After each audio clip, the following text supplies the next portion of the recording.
Samuel Hunt is with us till the very end tonight. And interesting, we had a woman who called in, Claire, stated quite simply, quite eloquently, her belief in God, and that God and the belief in God and science are not mutually exclusive. In fact, one complements the other. Science can prove the existence of God, and that is Samuel Hunt's main point here tonight. And then we have Susan calling in from Richmond Hill and essentially dismisses Claire as a religious kook. All right, Susan, your other question to Samuel was whether or not he was religious. And what religion he studied. Okay, Samuel, go ahead. I want to address that this way. Aristotle said that doxa can never obtain episteme. Doxa means belief, and episteme means knowledge. And so belief can never obtain knowledge. With every belief, there's some shadow of doubt, as a matter of fact. And my whole life, I was born and raised, my dad's a retired evangelist. I was born and raised in the Church of God, Pentecostal, speaking in tongues, dancing under anointing, all these kind of things. And I was also taught by my parents in home studies and different things, and I've had a very active life with belief my whole life. But when I was sitting, there's a difference, like I said, between belief and knowledge. And I've never had I've had, instances where I feel like God has tried to reach out to me and speak to me in my life.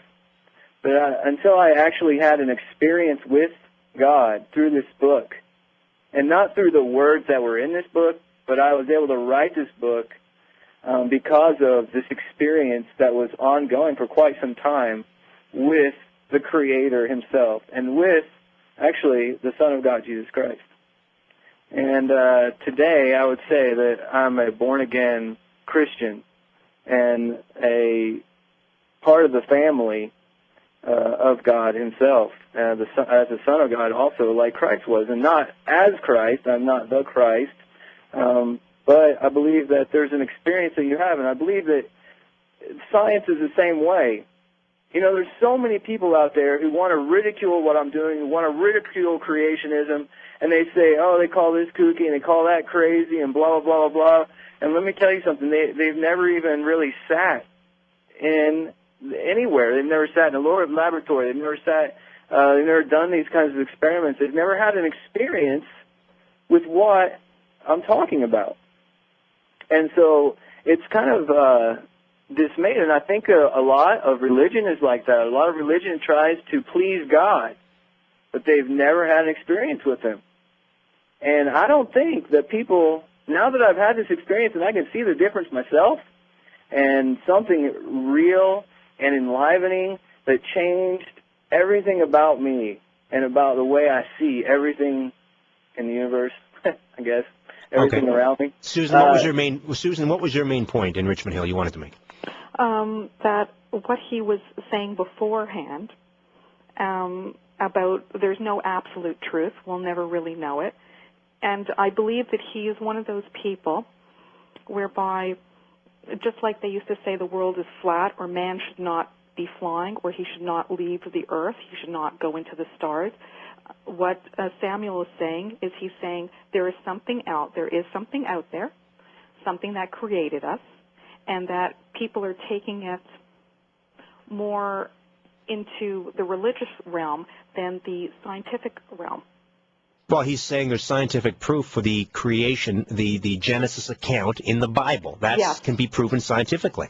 And maybe if he read other religions, he would see that most of their Bibles do state this in a way. They don't come right out because they need the masses to pray to whatever, but that what he's saying is it could be true. Well, okay, I'm not sure where the argument is. Your main point, according to my technical producer, was religion can play an important role in our lives, but we can't ignore the supremacy of science. I think you've missed the point entirely. He's saying science proves the existence of God. I don't know how much more simply it could be stated. Let's say hello to Jeffrey in Brampton. Welcome to News Talk 1010 CFRB, Jeffrey. Oh, hi. Yeah, I was just really amazed when I heard what he was saying because, like, judging from what I know from, like, I guess quantum mechanics and Eastern religions and I guess some from the Bible, like, it makes perfect sense because what he was saying about God's making the universe with, like, sound and things like from the Bible, like, I guess it goes into, like, many different, like, parts, like, of our life in different ways. Like, for example, in Eastern meditation with mantras and, like, vibrating of of the human body, and like, for example, in quantum mechanics also, when entanglement with electrons being able to be electrons that are created being able to affect the same electrons in the far distance, and like entanglement. You're referring to entanglement. A lot of what you're talking about, Samuel, does sort of sound similar to string theory. Yeah, I get that a lot. Actually, though, I totally don't believe in string theory.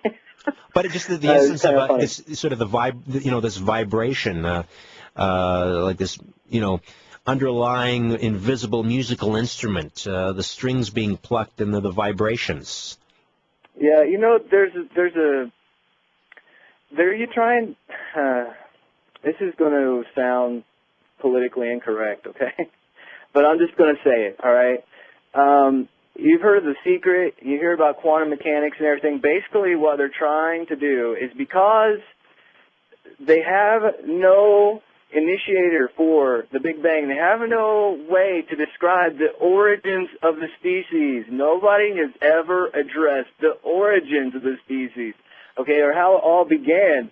And so they have no beginning. And so they're trying to create this underlying consciousness that is many universes extent, that can expand and contract, expand and contract, expand and contract, as many times as you want. And the consciousness that results because of quantum mechanics is where all the mind comes from. And because they have this quantum mechanics and string theory and everything, they still don't have to have a God. They're trying to use those things to create a mind from natural causes. Okay? So there's a very fine line between what I'm saying and what sounds so similar to what they're saying, and that's a subtlety that is very difficult to cut through. So quantum mechanics is sort of God denying. Yes, it is. Interesting. It's the attempt to create a non-caused consciousness for the universe to describe God, quote unquote God, that isn't there. Does that make sense? Okay, what I'm trying to say is there is a God. He spoke everything into existence, and it happened by His intelligence and by His omnipotent power. And what they're trying to use those principles for, string theory and quantum mechanics and everything, is to say that there was no God, that all this consciousness can happen as a result of cosmic accident, of Big Bang theory, evolutionary theory through genes, that your consciousness is a result of your genes, and that is completely backwards. All It's right. completely false, too, as a matter of fact. All right, let's take a time out. We'll come back and get to some more calls for Samuel Hunt and his research, which says God did speak the world into existence. It can be proven scientifically, and it is repeatable and observable. All, of course, necessary in the scientific theory. Back with more of the Richard Syrett Show here on News Talk 1010 CFRB.